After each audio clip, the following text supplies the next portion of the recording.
Jadi rekan-rekan media tadi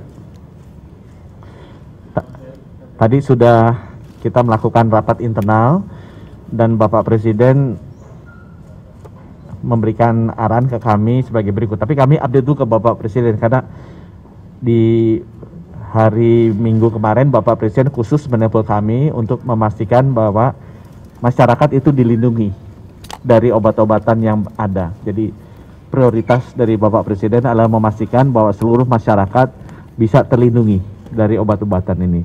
Saya update sedikit, per hari ini kasus totalnya ada 245 di 26 provinsi. 8 provinsi yang mengkontribusi 80% kasus adalah DKI Jakarta, Jawa Barat, Aceh, Jawa Timur, Sumatera Barat, Bali, Banten, dan Sumatera Utara. Fatality rate atau yang meninggal persentasenya dari jumlah kasus 245 ini cukup tinggi, yaitu 141 atau 57,6%. Jumlah kasus ini sebenarnya mulai naik di bulan Agustus. Ya.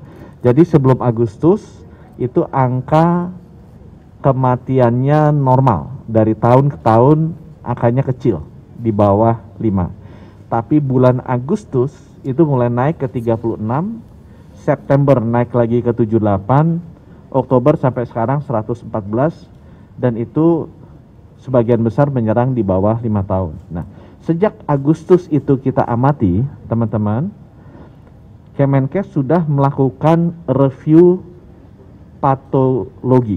Jadi kita lakukan analisa lab patologi karena dugaan kita penyebabnya di September adalah virus, bakteri, atau parasit. Jadi balik lagi ya, kasus ini teridentifikasi kenaikan di bulan Agustus, bukan di awal tahun, di bulan Agustus.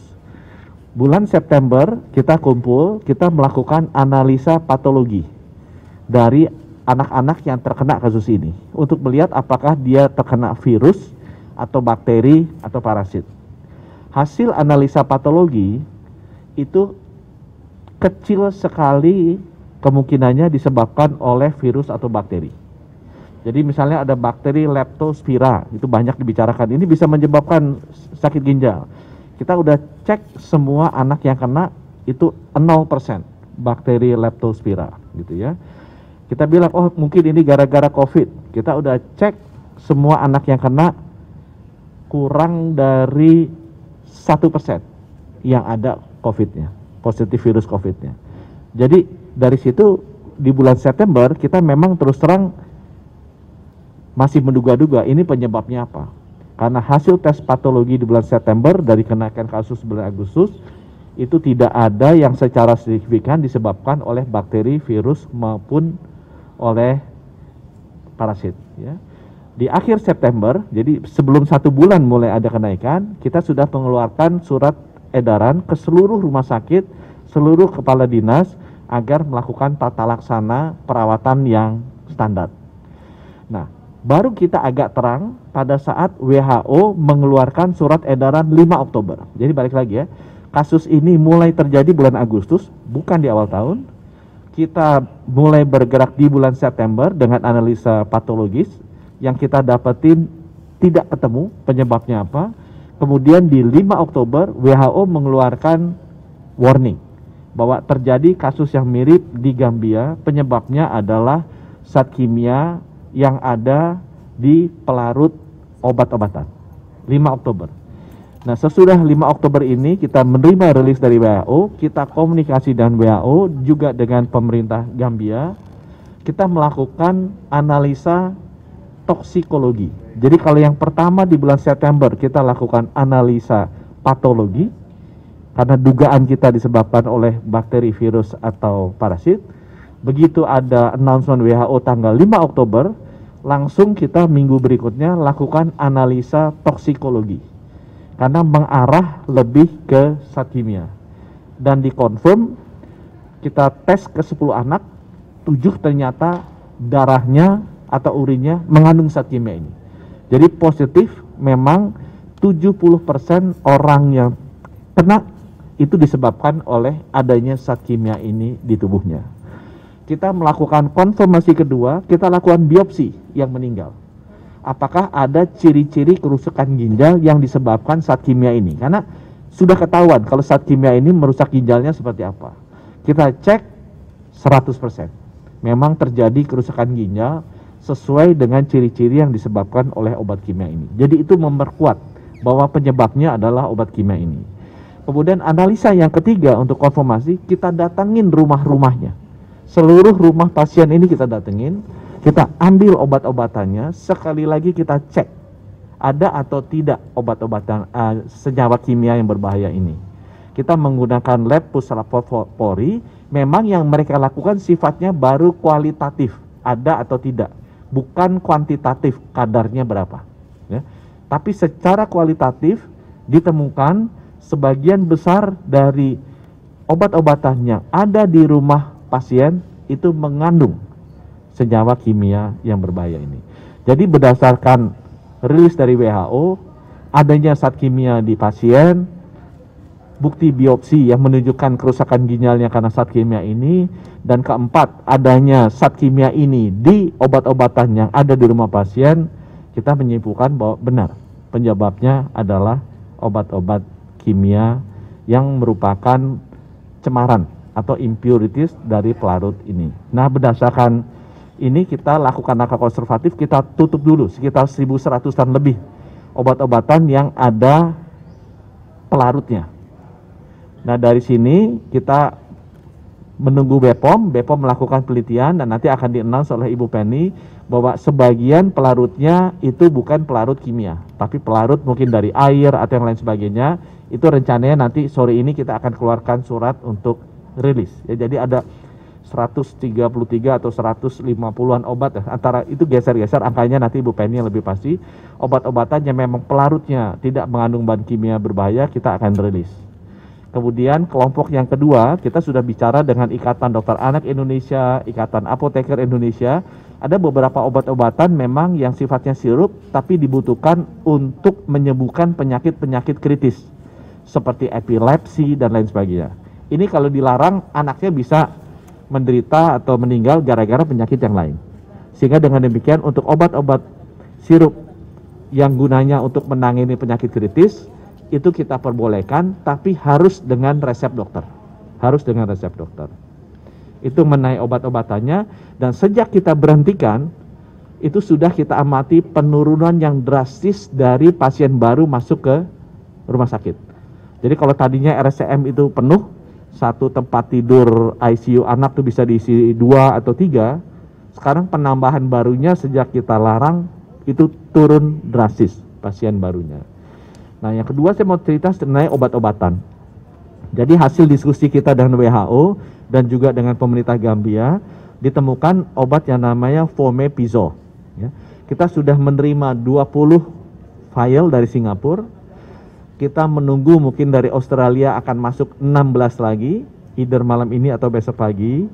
Kita sedang proses untuk beli dari Amerika, mereka punya stok nggak terlampau banyak di sana. Kita juga sekarang sedang dalam proses untuk beli dari Jepang, mereka ada stoknya sekitar 2000-an. Nah, ini kesiapan yang kita lakukan untuk menyediakan obat-obatnya, dan dari obat yang sudah datang 10, kita sudah cobakan ke pasien, 7 diantaranya membaik kondisinya. Jadi pasien itu biasanya ginjalnya tuh terganggu, dia nggak bisa kencing, nggak bisa keluar air seni. Tapi begitu dia kasih obat, mereka mulai keluar bayinya sedikit demi sedikit, ada yang sudah mulai banyak, dan yang tadinya tidak sadar mulai sadar kembali. Jadi kita bisa melihat dari 10 pasien yang diberikan obat ini, 7 sudah pulih kembali, sehingga kita bisa simpulkan bahwa obat ini memberikan dampak positif, dan kita akan percepat kedatangannya di Indonesia sehingga 245 ya yang masuk, dan mungkin akan masih agak bertambah sedikit, itu kita bisa obati dengan baik. Jadi memang zat kimia yang berbahaya ini itu kan merupakan impurities dari pelarut pembantunya. Ya. Pelarut pembantu yang namanya polyethylene glycol ini memang sudah lama dipakai. Ya. Bukan hanya di industri obat, tapi di industri-industri lain juga. Memang banyak bertanya, kok dulu nggak apa-apa, sekarang jadi seperti ini. Nah, penyebab impurities atau kecemaran ini, saya sudah tanya dengan para ahlinya, paling besar penyebabnya adalah dari bahan baku. Jadi kalau kita ingin melihat kenapa sekarang begini, dulu tidak, kita sudah berkoordinasi dengan BPOM untuk melihat apakah ada perubahan dari jenis, tipe, atau juga asal dari bahan bakunya.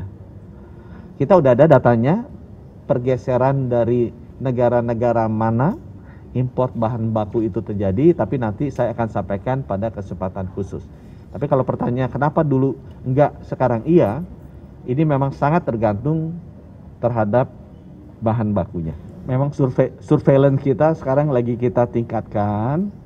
Kita ingin memastikan apakah benar tidak konsumsi obat atau dia lupa mengkonsumsi obat. Ya.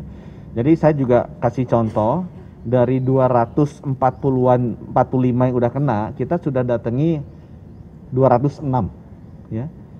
Itu taraf pendidikannya beda-beda. Jadi ada yang bisa menyebutkan nama obatnya, sekaligus nunjukin botolnya. Ada yang benar-benar tidak tahu obat itu apa. Jadi memang taraf pendidikan dari masyarakatnya berbeda-beda. Jadi itu memang yang sekarang sedang kita pastikan bahwa tim surveillance kita pada saat dia melakukan surveillance, melakukan pertanyaannya itu disesuaikan dengan segmen dari pasiennya. Karena itu bisa saja terjadi, dia tidak ingat dia minum obat, padahal dia minum obat, atau dia termsnya dia ini mungkin bukan obat atau ramuan atau racikan lainnya. Ya, jadi itu saya belum berani komentar secara spesifik. Kalau teman-teman ada informasi mengenai nama pasiennya, boleh dikirim ke kita sehingga kita bisa bantu perdalam surveillance-nya. Gitu ya. Jadi obat barunya akan biaya kita. Ya. Nanti kita yang memberikan itu ke seluruh rumah sakit yang ada pasien yang bergejala ginjal akut ini. Yang kami sampaikan datanya itu adalah data nasional. Jadi pasiennya masih masuk, tapi onsetnya, gejala klinisnya itu udah minggu lalu atau 5 hari yang lalu. Kita lihat pasien yang masuk sekarang gejala klinisnya sesudah larangan itu dikeluarkan, itu turun drastis dari puluhan ke angka di bawah 10, dan sudah 2 hari ini kita belum amati.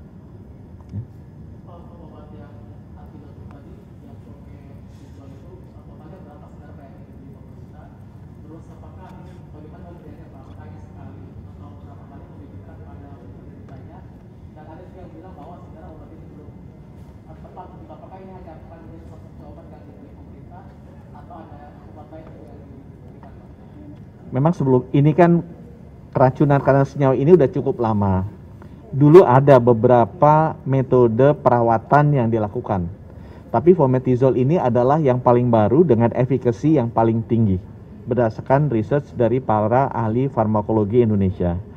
Rejimnya diberikannya, standarnya sesudah diberikan itu ada 4 kali pemberian selanjutnya.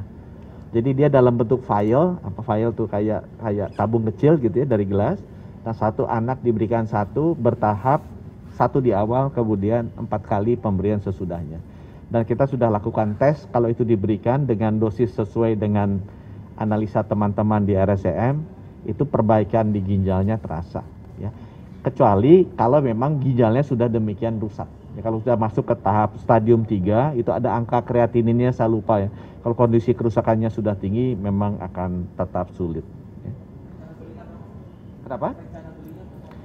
Oh, kita kejarnya karena sekarang ada 250, tapi setengahnya sudah meninggal ya. Jadi ada 120-an yang sekarang masih ada di seluruh rumah sakit. Kita antara 200 sampai 500 vial gitu.